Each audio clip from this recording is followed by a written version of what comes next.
welcome back to the Butterfly Podcast. Today we're talking about TS and our relationship with other family members and siblings. I think that's the topic. It was chosen by Grace this week, however, she can't make it, so we're just gonna be chilling and talking about that. Do you guys feel like it's impacted your relationship with your parents at all? I guess we can start with that, maybe. Okay, cool. Natalie, you can go first on that.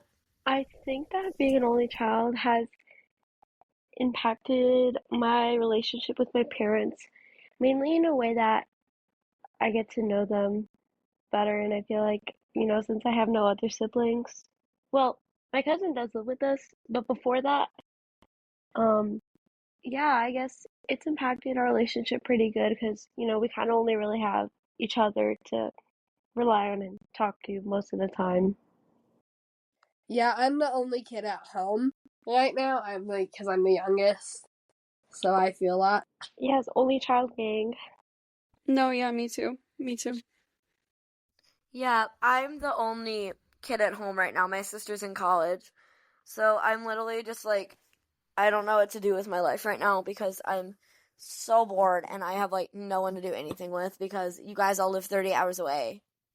I know, seriously. And I love my family, but they can get really understandable because boring and irritate me. I'm currently on winter break and my cousin is out of town. Love my parents, but it's just not the same without her. No, for real. I went to go visit my grandparents and my brother joined us, and everything just felt so regular and normal for that one day we had. But then he went back to college, and then life went back to being just kind of weird. No, it always feels so quiet now. It feels super just strange. I know when my sister first left to go to college, it felt so strange for the first month because she was always home or working, or she would always come home. And it felt so quiet during the day because no one was there over winter break or something. Yeah, no, I agree. Okay, should we circle back to more TS things and how that affects our relationships? Yeah, go ahead. I don't know. I feel like for me, a lot of it is with my extended family, with my cousins, because, fun fact, I'm also the only girl. And they like to do sports a lot, like playing basketball or golfing. And that's just stuff that I'm not very good at. And sometimes it's just harder for me to bond with them. But I don't know. That's We had a whole good nother Christmas together. conversation for another That was episode, fun. so stay tuned, guys. Yeah, I think it's interesting because obviously no one in my family knew what TS was before I came around. So, they all, now, all my cousins and stuff know about it, especially because I have a pretty small family. But there's still, somewhat uneducated because we go on this trip with I only have 2 cousins on my dad's side. So we go on a trip with them every year. And this year, my cousin's girlfriend joined us. And one night he was like, oh my gosh, you need to see Sarah do her shots. It's the weirdest thing. And I was like, so, Haley, I haven't done those in 4 years because the knowledge about it is so limited, I guess. But they try to understand, which is good and cool. No, yeah, for sure. For me, it's always felt like almost a weird secret because I never really told any of my extended family, and I don't think they really know. But, it is what it is. And it's not like I don't want to talk about it, it's just I For don't. me, I like don't know. to I like to think about it as something that doesn't define me at all, but I think that in a way, I feel like it kind of relates to the concept that you can't really make accusations or judgments on someone until you've actually lived with someone or know someone in person who has a certain condition. So I think that to be able to be part of a family where, Turner syndrome is really rare, and to be the only person with it can be really eye-opening. I think my family kind of is now knows about it in a way. So I think that's what's really cool. Yeah, No, yeah. I never talk to my extended family. We just don't see them a lot because they live very far away, and I haven't seen them since I was like, I want to say like 10, and they still treat me like I'm like 9 whenever I talk to them on the phone or like, and they don't know anything about TS. Like it just hasn't come up, so I just don't like bring it up because unless someone like straight up asks, usually I won't talk about it. No, for sure. And it's like, I want to talk about it, I just don't know how. And I don't really like to talk about it to a lot of people. Like, I don't really mention it to people outside of my family. And I think that the reason for that, for me personally, is because I kind of want them to see me more for me. Like, I don't want them to figure out that I have some condition and it's like, oh, she's different. She has some other problems. Like, it's just, I don't know. It's just something that I live with, not something that, impacts, well, I let impact me mentally, if you know what I mean. No, for sure, because it's really easy to just get it into your head that I'm different and I'm less valuable because of that. And that's simply not true, TS or not. And I feel like this kind of branches off to like other topics, like even then when you're with family, I feel like for me sometimes, especially going through in middle school, like it was a difficult time for me because it was like, oh, like not I'm not the same as everyone, and it really brings up a lot of thoughts, and especially if you're with family, and family gatherings can be tough sometimes, especially if you come from a big family, a small family, no matter where you come from. It's different for everyone. Yeah, for sure. And then, yeah, it can make you, like, even subconsciously, like, feel different than them because because you're likely the only one in your family with it. And, like, I feel like I've always wondered what I would look like without TS because no one in my family has a super strong, like, family resemblance, but I, like, really don't. And I wonder if and I think a lot of time that comes from what TS has changed about my physical appearance. So, like, it's hard because sometimes you do just feel different. Yeah, here's a fun fact about Sophia. Her cousin actually has TS. Yeah, my cousin on my mom's side also has TS. She's about a year older than me. So, I think typically with TS in families, it is kind of unusual. So the fact I have a cousin who has it is unusual, but maybe for some weird reason there's a greater risk in my family. I don't know. TS isn't hereditary. You don't get it from your parents. Yeah, you don't. So that's what makes it really weird, because it's not like a condition where it can be passed down like diabetes or And cancer. I think It's not passed someone down. that, or somewhere that I heard, Turner syndrome, like genetically, could also be like one of the more common disorders. But like in terms of like the like a whole like population, like Turner syndrome is very rare. I mean, rare in that way, if you think about it like that. One of the cool things is one of my cousins um has a heart condition when he was younger, and because of this he also didn't grow as much as I did. So we're both relatively short, and that's something that we were able to like bond over because we both went through that height stuff together. And that was kind of cool, but other than that, yeah. Yeah, outside of family, my best friend is also like 5'1", so we've always been able to commiserate about that, which is lovely to like have someone who has that similarity when you don't As my see it in mom your says, family. we're not short, we're fun sized. Dude, for some reason everyone kept saying that to me in middle school. I don't know why, but at some point I was like, please stop. I know I'm Yeah, short. It doesn't make it better. I don't know.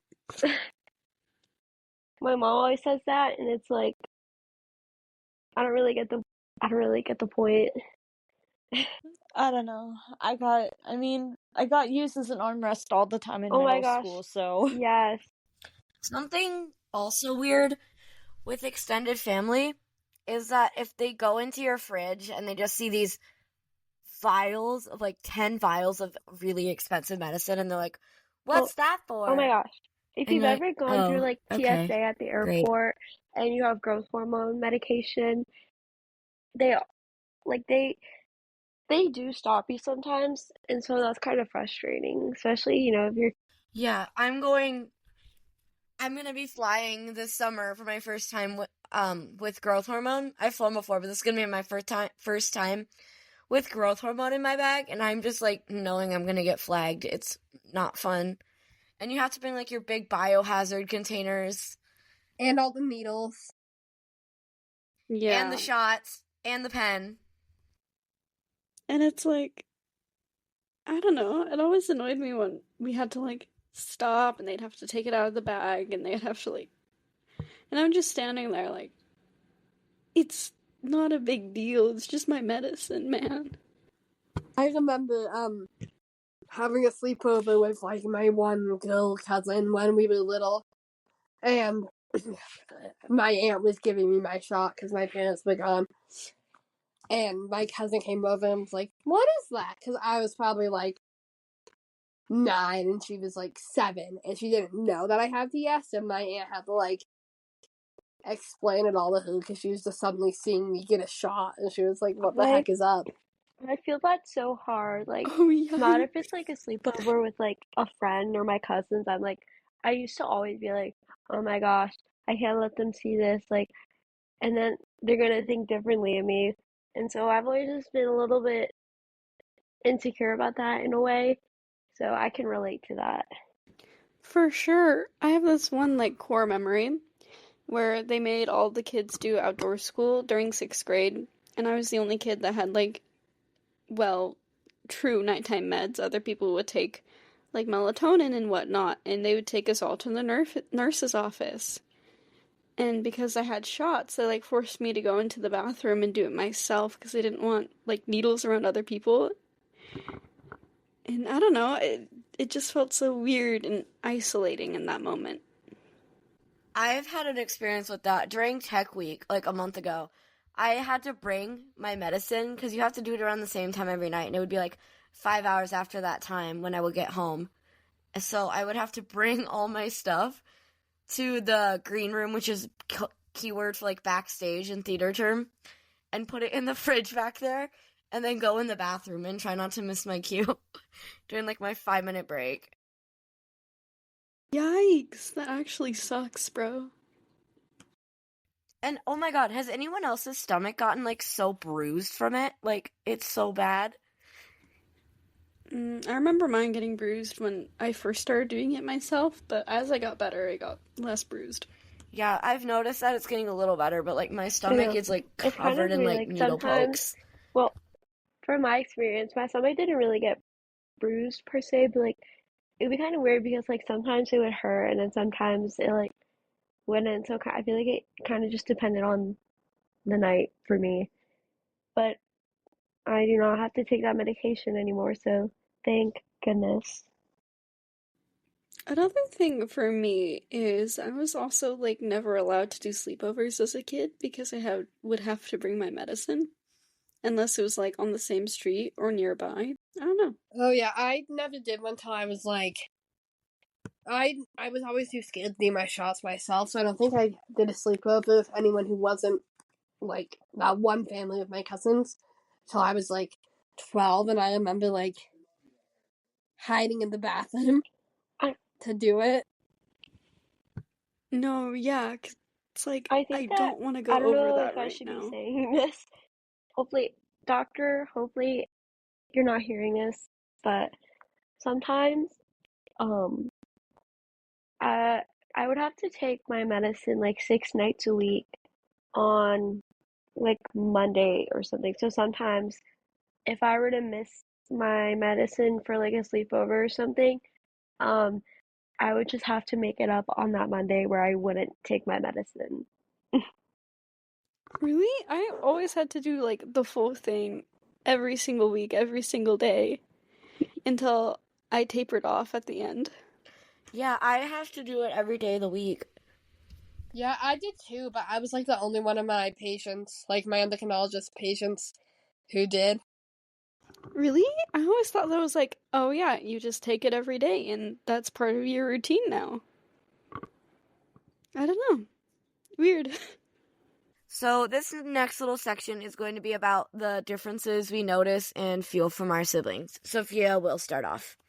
I think, well, I have a younger brother, and I think the difference between him is kind of like, at least how he's treated in our family. I mean, number one, we're both completely different people, but it's also kind of like, well, my brother doesn't have TS, and that can make it easier for my parents to understand him. And a lot of the times I feel like because of that, they go along with what he says a lot of the times. One But with thing is like, I mean, even if you have like a brother or a sister, I also think like, despite having Turner syndrome, I just wanted to mention that I think like there's a bunch of different ways that one could compare themselves.